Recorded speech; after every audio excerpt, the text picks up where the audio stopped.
Dimitri Kostopoulos baat al 8 jaar lang een winkel met Griekse specialiteiten uit in Houthalen-Helchteren.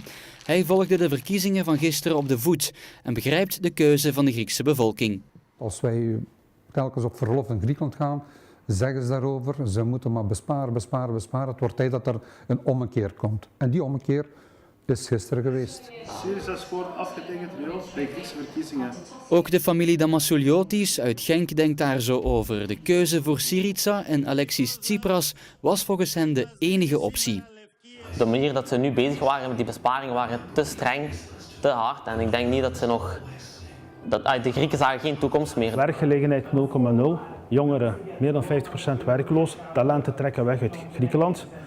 Gaan elders werken. En nemen werken aan of jobs aan, ja, als bordenwassers en noem maar op.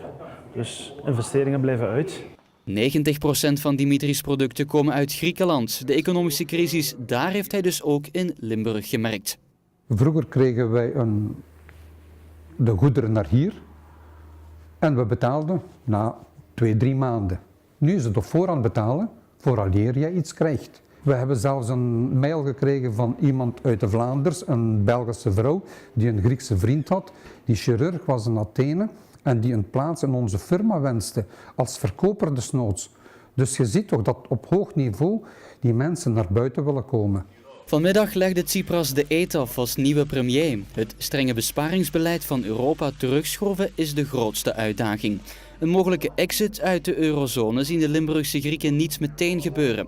Hopelijk komen zijn verkiezingsbeloftes wel uit, zeggen ze in Genk. Dat heeft de partij beloofd, Syriza. Als dat kan uitvoeren, dat is ook iets anders. Maar als dat 10% of 20% of 30% wat ik kan uitvoeren, dat is altijd verbetering voor hun.